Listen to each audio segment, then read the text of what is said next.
네, 안녕하세요. 네, 한다면입니다. 자, 오늘은 프로토콜에 대해서 배우겠습니다. 두 번째 섹션이죠.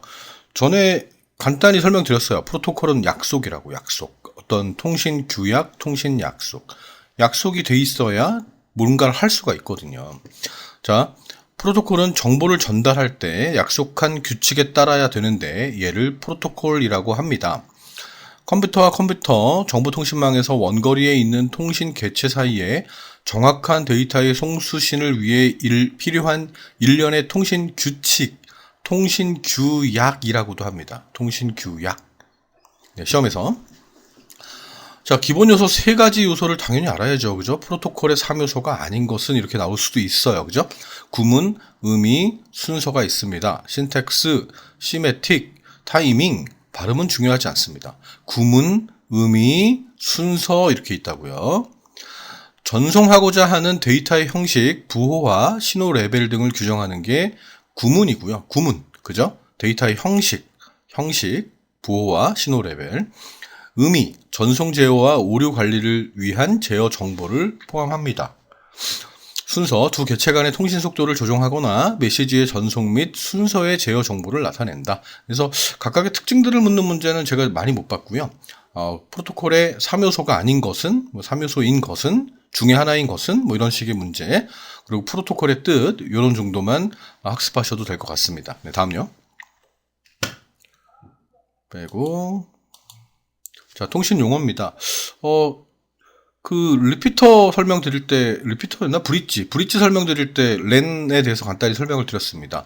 거리에 따른 통신망 구분입니다. 랜, 맨, 웬, 이렇게 합니다. 학원에서는 보통 이렇게 합니다. 이거 근거리, 도시지역, 도시규모, 웬, 먼 거리입니다. 그러니까 랜, 여기서 여기까지 가깝지 않니? 이렇게 물어봅니다. 이렇게 가까워, 그지? 맨은 도시남자라고 외우면 됩니다. 도시남자. 얼마나 세련돼, 모르겠습니다. 자, 도시남자. 맨입니다. 도시남자. 자, 근거리 통신망은 가깝습니다. 원거리는요, 와이드인데요. 되게 멀잖아요. 그죠? 멀리 가잖아요. 네, 그래서 원거리입니다. 선생님, 이것도 멀지 않나요? 아니, 도시 남자라고. 그냥 가까운 거리, 먼 거리, 이렇게 보자. 이렇게 설명합니다. 자, 랜은 근거리 통신망이고요. 건물 내 또는 작은 규모의 네트워크를 연결합니다. 당연히 가깝기 때문에 속도가 빠르고요. 에러 발생률이 낮을 수밖에 없습니다. 맨입니다. 도시 규모의 통신망이고요. 수킬로에서 수십 킬로 범위를 연결합니다. 여러 랜을 연결해서 구축하고요. 전송 속도와 신뢰성은 랜보다는 낮고요. 웬보다는 아주 먼 거리보다는 높습니다. 당연한 얘기죠. 국가와 국가, 지역과 지역을 연결하는 거. 그러니까 국가끼리 연결하거나 지역끼리 연결하는 건 웬입니다. 아주 먼 거리입니다. 전송 거리가 가장 넓고요. 라우팅 알고리즘이 당연히 필요합니다. 최적의 경로를 알아야 되니까. 얼마나 그물처럼 돼 있겠어요. 그죠? 거미줄처럼, 그죠? 랜 대비 에러율이 높고 전송 지연이 큽니다. 그러니까 거리에 따른 분류 랜, 맨, 웬 이런 순서를 물어볼 수도 있고요. 가장 먼 거리, 가장 가까운 거리, 건물 내 이런 식으로 물어볼 수도 있습니다. 이 문제는. 다음 핑입니다. 핑. 네트워크로 연결된 두 호스트 사이에서 연결할 수 있는지 점검하는 네트워크 상태를 점검한다라는 말이 나오기도 합니다. 네트워크 상태 점검이라고 나오기도 합니다. 그래서 이렇게 얘기합니다. 네트워크가 이렇게 이런 식으로 단말기 호스트라고 하죠. 인터넷이 되는 걸 호스트라고 보통 얘기하는데요. 이렇게 연결돼 있잖아요. 근데 내가 이쪽으로 연결돼 있는지 좀 확인을 해보려고 그래요. 네트워크가 잘 돼 있는지. 그러면 핑 돌아가면서 제대로 되고 있는지를 확인하잖아요. 핑 돌아가면서요. 그죠? 자, 핑은 네트워크를 핑 돌아가면서 상태가 정상적인지 아닌지를 점검하는 그런 명령어다. 통신 용어다. 이렇게 보시면 되고, 핑 명령을 실행하게 되면 ICMP라는 에코, 메아리죠. 그죠? 리퀘스트 패킷 크기 단위라 그랬습니다. 원격 IP 주소로 송신하고 응답을 기다립니다. 그러니까 던져보는 거죠. 이거 잘 되나? 알 수 없잖아. 핑 돌아가는데 누가 핑 돌아가요? 그죠? 그 핑 돌아가는 아이가 바로 ICMP입니다. ICMP 요겁니다. 요게 I입니다. 핑 명령을 수행하기 위한 I입니다. ICMP라고 보시면 됩니다. 자, 이런 원리입니다. A하고 B가 정상적으로 작동되는지를 픽 명령을 이용하는 건데, 이 명령을 쓰면 이 명령을 사용하게 되면 이 I가 일로 갔다가 다시 이 I가 돌아오게 됩니다. 그래서 정상적으로 갔다 왔네. 그럼 잘 되고 있는 거구나. 이렇게 판단을 한다. 이렇게 보시면 됩니다. ICMP입니다. 다음요. 계층별 프로토콜입니다. 많이 나옵니다. 많이 나오고요. 특히 그 응용 계층에 속하는 프로토콜이 아닌 것은이라고 나올 때도 있고요. 단독으로 나올 때도 많습니다. 얘네들. 자, HTTP입니다. 하이퍼텍스트 트랜스퍼 프로토콜입니다. 하이퍼텍스트라는, 여기 써있네요. 하이퍼텍스트라는 문서가 있어요. 이 하이퍼텍스트라는 게 바로 링크입니다. 하이퍼링크입니다. 자꾸 끌릴까요? 링크. 또박또박 쓸게요. 그러니까 네이버를 들어갔어요. 네이버를 들어가서 네이버 여기에 뉴스를 보려고 그래요. 뉴스라고 써 있어. 그럼 여기에 마우스를 이렇게 해가지고 그림을 잘 그립니다. 마우스를 이렇게 움직여가지고 여기다 갖다 대면 얘가 갑자기 손가락으로 바뀌잖아요. 그죠? 연결돼 있다는 얘기예요. 이 네이버라는 이 문서와 뉴스를 딱 클릭하면 뉴스 페이지가 연결돼 있겠죠? 이걸 하이퍼링크라고 하는 거고 이게 연결되는 건데 이걸 할 수 있는 약속이 있어야 될 거 아니에요. 통신이니까요. 그게 하이퍼텍스트 트랜스퍼 프로토콜입니다. HTTP라고 합니다. 포트번호 그냥 80이에요. 그냥 기억해 놓으세요. 옛날에 어떤 통신 쪽의 자격증을 한번 제가 수업할 때 포트번호를 묻는 문제들이 좀 출제가 된 적이 있었어요. 그래서 혹시 모르니까 여러분들도 공부해 두시는 게 낫습니다.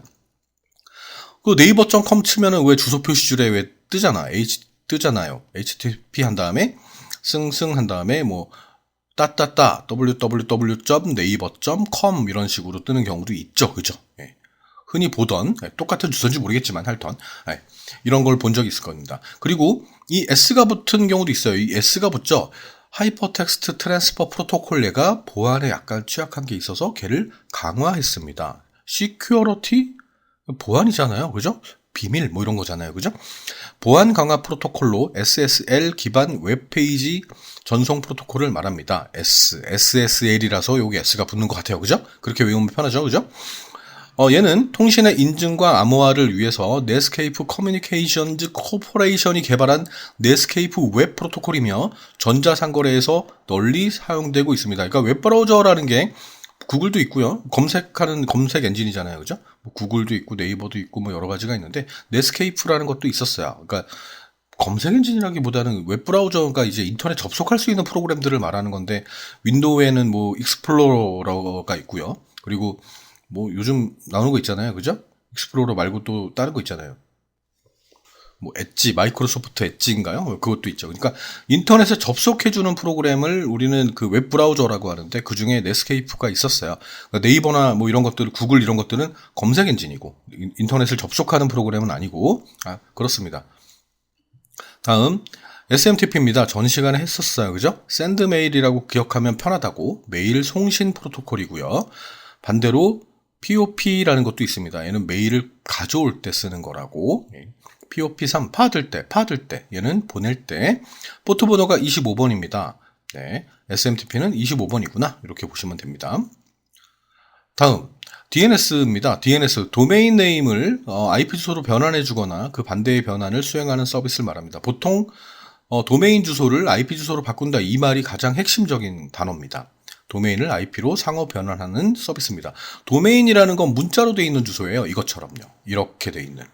이걸 우리가 알아볼 수 있도록 지금 주소를 만든 거잖아요. 우리들은 이진수를 모르니까. 그러니까 비트 단위로 0, 1 이런 걸 모르잖아요. 그죠? 모르기 때문에 숫자로 되어 있는 주소를 우린 모르기 때문에 문자로 표현한 건데 저걸 치는 순간 컴퓨터는 네이버로 접속을 해야 되거든요. 근데 컴퓨터는 우리말을 모르잖아요. 모르기 때문에 변환을 해줘야 돼요. 숫자로. 그 IP 주소로, 숫자로 된 주소로 변환해줘야 되는데 그 역할을 하는 게 뭐라고요? DNS예요. DNS. 도메인 네임을 숫자로 바꿔요. 알았죠? 네. 텔넷입니다. 원격 접속이라고 말씀드렸습니다. 인터넷이나 로컬 영역에서 네트워크 연결에 사용되는 네트워크 프로토콜입니다. 원격지, 먼 거리에 있는 컴퓨터에 접속하기 위한 프로토콜로 포트번호가 23번이에요. 23번. 맞을 겁니다. 23번입니다. 자, FTP, 파일 전송 프로토콜입니다. TCP/IP 프로토콜을 가지고 있고요. 서버와 클라이언트 사이에 파일을 전송하기 위한, 그 영화를 뭐 다운받기도 하지만 우리가 올리기도 하잖아요. 메일을 보내기도 하지만 받기도 하잖아요. 뭐 이런 것들.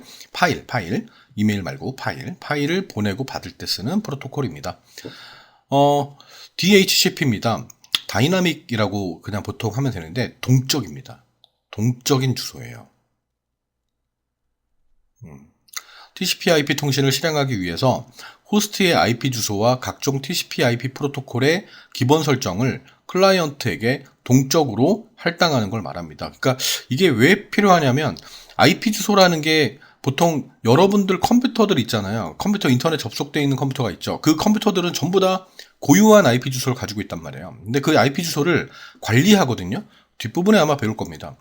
뭐 클래스별로 관리를 하게 돼 있는데 내가 만약에 주소를 이제 우리나라에 배정되어 있는 게 이만큼 있어요. 근데 인터넷을 지금 사용하는 인구가 이만큼 있단 말이에요. 되게 많단 말이에요. 그러면 이 주소를 고정 IP로 배분을 하면 한다면 컴퓨터는 이거예요. 그리고 주소를 주고, 그리고 뭐 당신 김응식 씨, 제가 김응식입니다. 김응식 씨 IP 주소는 이겁니다라고 따로따로 주는 거. 그걸 이제 고정 IP라고 하는데, 고정 IP로 배분을 해버리면 포화 상태에 이르기 때문에 어떤 컴퓨터들은 인터넷에 접속할 수가 없어요. 그래서 이 동적인 주소라는 게 뭐냐면, 내가 맨날 인터넷 합니까? 그건 아니잖아요. 인터넷을 장시간 하지 않으면 그 주소를 다른 사람이 쓸 수 있게 동적으로 양보하는 거죠. 그걸 유동 IP라고 보통 얘기해요. 그러니까 고정 IP가 있고 유동 IP가 있는데, 유동 IP를 하기 위한 프로토콜이 DHCP구나, 이렇게 알면 됩니다. 앞에 D가 붙으면 다이나믹이라고 보시면 됩니다. 이거랑은 달라요. 도메인 네임을 숫자로 하는 거고요. 네, 다음요. 자, 다음 전송계층에 속하는 프로토콜입니다. 너무너무 중요합니다. 얘는 이 두 개가 너무너무 중요합니다. TCP, UDP. 아주 단골 문제로 많이 나왔던 문제입니다. 자, 얘는 연결형입니다. 근거리 통신망이나 인터넷에 연결된 컴퓨터에서 전송되는 데이터를 안정적이고 에러 없이 교환할 수 있게 합니다. 에러가 없게끔 검사를 한다는 얘기잖아요. 그죠? 전송 단위는 세그먼트입니다. 그냥 통으로 전송계층의 전송 단위 그러면 세그먼트라고 고르라고 저는 분명히 얘기했습니다. 근데 콕 집어서 UDP의 전송 단위를 어떤 단위로 보냅니까? 라고 하면 그냥 데이터그램이라고 하시면 됩니다. 자, 좌우지간. 얘는 연결형입니다. 에러가 있나 없나를 검사합니다. 그래서 안정적입니다. 얘는 비연결형입니다. 얘는 주고받을 때 보내거나 받는다는 신호 전체를 갖지 않습니다. 그러니까 나 보낼게, 준비해, 동기를 하지 않습니다. 동기 절차가 없이 그냥 일방적으로 보내고 받는 그런 방식입니다. 그래서 에러가 있나 없나를 확인할 수 없는 그런 방식을 말합니다. 다음 네트워크 계층입니다. 여기에는 IP 주소가 있습니다. 얘도 마찬가지입니다. 정말 많이 나오는데 다음 중 네트워크 계층에 속하지 않는 것은 땅땅땅 뭐 한 다음에 HTTP, 뭐 FTP 이런 식으로 나올 수가 있어요. 그래서 그걸 좀 아셔야 될 것 같고요. 이 IP는 송수신 간의 패킷 단위로 데이터를 교환하는 네트워크에서 정보를 주고받는 데 사용되는 통신 프로토콜을 말합니다. 네. IP 주소 흔히 얘기해서 TCP/IP 이렇게 쌍으로도 얘기하고 있습니다.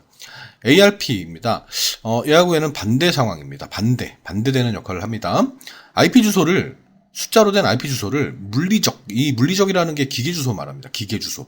여러분들 인터넷에서 꼽잖아요. 그죠? 꼽으면 그 장치에 랜카드라는 게 있어요. 그 랜카드 주소가 있거든요. 물리적인 주소가 있어요. 그러니까 IP 주소를, 우리가 도메인 주소를 네이버.com 땅 치면 IP 주소 바뀐다 그랬어요. 근데 그게 빠져나가는 곳은 맥 주소가 되는 거죠. 그거를 해주는 역할이 바로 ARP고요. 그 반대로 들어오는 경우가 있잖아. 들어오는 경우는 RARP라고 보시면 됩니다. 그러니까 물리적인 주소를 IP 주소로 변환해주기 위한. 네, 뭐 그런 겁니다. 그러니까 IP 호스트가 자신의 물리 네트워크 주소를 알고 있지만 IP 주소를 모르고 있다. 그러면 서버로부터 IP 주소를 요청하기 위해 사용하는 프로토콜입니다. 그러니까 얘하고 얘는 반대입니다. 어디서 봤어요? I죠, I. 그 I예요, 그 I. 핑 명령으로 땅 하면 그 아이가 가는 거죠. 이거 잘 되나? 그 사람 있나? 갔다가 있는데요? 이렇게 해주는 그런 그 아이가 바로 ICMP입니다. IP 패킷을 처리할 때 발생하는 문제를 알려주는 프로토콜이고요. 이 프로토콜을 이용해서 핑 유틸리티의 구현을 통해 오류가 발생했음을 알리는 기능을 수행합니다. 데이터 링크 계층에 이더넷 있습니다. 이거 흔히 우리는 랜카드라고 보통 얘기합니다. 컴퓨터 네트워크 기술 중 하나로 WAN 환경에서 많이 사용되는 네트워크 프로토콜을 이더넷이라고 합니다. 어느 계층이라고요? 데이터 링크 계층입니다. 네, 다음요. 자, 응용계층 프로토콜 및 포트 번호입니다. 아까 간단히 설명을 드렸던 것들인데요. FTP는 파일 전송 프로토콜이라고 말씀드렸고요. 데이터 포트가 20번이고요. 제어 포트가 21번입니다. 보통 자격증 교재 같은 거 이렇게 쭉 보면 FTP 그러면 그냥 21번 이렇게 써 있는 경우가 많습니다. 근데 여러분들은 구분할 수는 있어야겠죠. 그죠? 이제 배웠으니까. SSH는 공개키 암호를 사용해서 원격지 시스템에 접근하여 암호화된 메시지를 전송하는 시스템을 말합니다. 랜상에서 다른 시스템에 로그인할 때 도청당하는 것을 막을 수가 있습니다. 그러니까 키라는 게 암호키가 있어요. 암호할 때 쓰는 키가 있잖아요. 여러분들 패스워드 같은 거 있잖아요.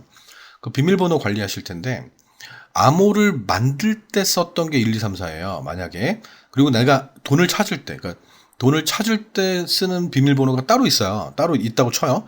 5432라고 쳐요. 이거예요. 그러면 지금 암호를 걸 때 하고, 암호화라고 할까요?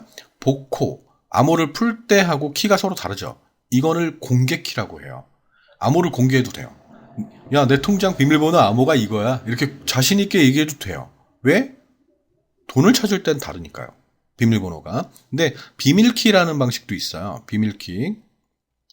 공개키 대표적인 게 RSA거든요. 비밀키가 DES고요. 네, 하여튼 그렇습니다. 이 비밀키는 동일해요. 암호와 돈 찾을 때와 통장 만들 때 비밀번호가 똑같아요. 1, 2, 3, 4예요. 그래서 알려주면 안 되는 거예요. 어느 게 더 안전할까요? 얘가 더 안전해요. 왜냐하면 통신상에서 얘가 누출되면 돈 다 빠져나가잖아요. 그죠? 그렇습니다. 뭐 그런 겁니다. 그게 공개키가 그런 거라는 거를 그냥 알고 있는 상태로 공부하시면 편합니다. 텔넷입니다. 아까 23번이라고 얘기했고요. 원격 접속이라고 했고요. 얘는 25번입니다. 메일 전송 프로토콜, 메일 송신, DNS 도메인 네임을 숫자로 바꾼다. 53번. 네, 외우시면 되고요. 얘는 80입니다. 하이퍼텍스트 트랜스퍼 프로토콜. 얘는 443입니다. 443. 네. 다 세 자리, 얘는 네 자리구나. 세 자리구나. 알겠습니다. 443. 네, 443입니다. SSL 기반 웹페이지 전송 프로토콜. 전자상거래에서 널리 쓰이고 있다. 설명드렸죠? 넷스케이프. 네. SNMP. 자주 나왔었던 문제이기도 합니다. 프로토콜이기도 합니다. 응용계층의 프로토콜이고요. 포트번호가 자주 나왔다는 얘기는 아닙니다. 자, 얘는 네트워크 관리입니다. 관리. 감시하고, 관리하고, 모니터링하고. 됐어요? 자, 네트워크에 대한 트래픽 세션 상태를 모니터링하고 정보를 전달할 때 사용되는 프로토콜입니다. 또 설명을 더 한단 말이야. 제한된 네트워크 자원을 효율적이고 경제적으로 운영하기 위한 프로토콜인데 주로 네트워크에서 호스트나 라우터, 다른 컴퓨터나 장치를 감시하고 관리한다. 그래서 이걸 함축적으로 네트워크 관리 프로토콜이 뭐예요? 이겁니다. SNMP예요. 라고 답하면 돼요. 됐습니까? 자, 뭐가 나올지를 몰라요. 근데 자주 나오는 용어들은 분명히 있다. 그래서 공부를 해야 된다. 네, 다음요. 다음 기타 프로토콜입니다. 라우팅 프로토콜입니다. 네, RIP라는 게 있습니다. 소규모에서 주로 쓰는 라우팅, 최적의 경로를 찾는 역할을 하죠. 이렇게가 있어요. 네, 라우팅 하는 프로토콜들이 있습니다. 홉 카운트를, 홉이라는 건 이제 내가 목적지를 가는데 몇 번 거쳐서 가니 뭐 이렇게 보시면 되겠습니다. 걔를 15홉으로 제한한다. 이 말 들어갈 거예요. 이 말 들어가면은 이걸 립이구나. 홉 카운트라는 말 나오거나 그러면 되고요. 거리 벡터 알고리즘이라는 거는 뭐 거리나 방향의 정보를 가지고 찾아 들어가는 방식을 말합니다. 그래서 어디니? 어느 목적지 그래? 그쪽이 어느 방향으로 가야 돼? 그럼 거리가 어떻게 되지? 뭐 이런 정도로 계산하는 그런 알고리즘이 거리 벡터 알고리즘이라고 보시면 되고요. 30초 주기로 정보를 갱신하고 있습니다. 이런 것들이 나올 수 있겠죠. 다음 립에 대한 설명으로 옳지 않은 것은 이렇게 나올 수도 있는 거고요. 여기 설명하는 거가 뭐니? 이렇게 묻는 문제가 나올 수도 있습니다. 자, 립의 단점을 개선하기 위해서 링크 상태 알고리즘 기반으로 최단 경로를 찾는 프로토콜이다. 변경 정보가 전체 라우터에 동일하게 유지가 되고 있다. 자, BGP라는 게 있습니다. 규모가 큰 네트워크의 상호 연결을 위해 사용합니다. 규모가 큽니다. 얘는 규모가 작습니다. 네. 초기 연결 시 전체 경로를 나타내는 라우팅 테이블을 교환하고 이후에는 변경된 것만 교환합니다. 계속 교환하는 게 아니라. IGRP입니다. 립과 동일한 거리 벡터 기반의 내부형 프로토콜을 말합니다. 이건 내부형이구나. 동일한 거리구나. 요 정도만. 됐습니까? 출제는 얘가 많이 됐습니다. 얘가 가장 많이 됐습니다. 다른 건 또 몰라요. 나올 수도 있어요. 그러니까 특징들을 좀 봐두세요. 네, 다음요. 이메일 프로토콜이 아마 나올 것 같은데, 네, 그렇습니다. 이메일 관련 프로토콜입니다. SMTP입니다. 상세적으로 좀 보자는 거죠. 그죠? 샌드메일이라고 했지만 아니죠. 그냥 그렇게 외우라고 했던 거죠. 심플 메일 트랜스퍼 프로토콜입니다. 그냥 발신 전용이다. 메일을 보낼 때 쓴다. 클라이언트에서 서버로. 클라이언트라는 게 정보를 요청하는 쪽을 말하거든요. 그러니까 네이버는 서버죠. 우리한테 정보를 제공해주는 역할을 하죠. 그리고 우리는 요청하죠. 클라이언트죠. 그죠? 그러니까 클라이언트에서 서버로 보내거나 우리가 다음이라는 주소를 가진 사람한테도 보낼 수가 있는 거잖아요. 그죠? 뭐, 서버에서 서버로도 보낼 수 있는 거고요. 그러니까 서로 받을 수도 있고요. 그런 걸 이제 SMTP라고 보통 얘기하고요. 25번은 얘기했었고요. 발신 전용이다 라고 보시면 되고요. POP3 받을 때라 그랬어요. 그래서 포스트 오피스 프로토콜 V3이라고, 버전 3이라고 되어 있습니다. 그러니까 받는 역할을 하는 게 두 가지가 있거든요. 그러니까 이 POP는 서버에서 클라이언트로 받기만 합니다. 받기만 하고 클라이언트가 메일을 다운로드하면 서버에 있는 내용이 지워집니다. 그러니까 네이버에 있는 메일함이 있는데 내가 걔를 다운로드를 내 컴퓨터로 하면 다운을 받으면 여기선 사라지는 아주 옛날 방식이긴 하죠. 그죠? TCP 110 포트를 사용하고 있고요. 보안 시에는 995를 사용하고 있습니다. 이런 포트 번호까지는 다 몰라도 돼요. 대표적인 것만 알면 되기 때문에. 단점은 여러 기기에서 동일 메일을 관리하기 불편합니다. 내가 다운로드를 받았는데 서버에서 사라지니까 다른 기기에서 들어가면 확인을 못해. 그러니까 그런 단점이 있습니다. 얘는. IMAP는 메일을 받을 때 사용합니다. 얘도 서버하고 클라이언트를 왔다 갔다 서로 상호 전송할 수가 있는 역할을 합니다. 메일을 서버에 그대로 보관해서 여러 기기에서 동기화 가능하고요.